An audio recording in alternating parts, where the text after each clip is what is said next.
Samantala, 6 na araw matapos hatulang guilty ng impeachment court, nagsimula nang mag-empake ng mga gamit sa Korte Suprema ang napatalsik na si dating Chief Justice Renato Corona.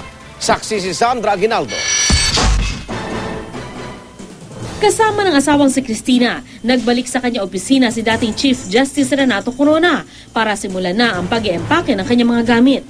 Kasabay nito'y bumisita ang ilang empleyado para magpaalam sa dating punong maestrado. May mga iyakan kasi mabait siya sa tao niya eh.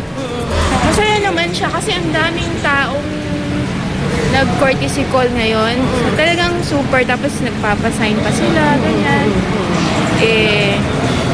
Just move on na lang daw, sabi niya. Ang mga kawaning nagpalitrato at nagpa-autograph sa kanya, hininga naman ang dasal ng dating lider ng hudikatura.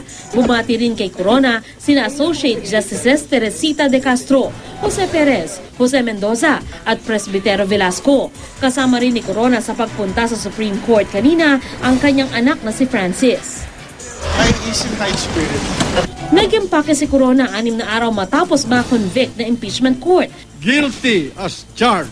Dahil sa hindi pagdedeklara sa kanyang Statement of Assets, Liabilities and Net Worth o SALN ng $2.4 million at 80 million pesos na cash assets sa mga bangko.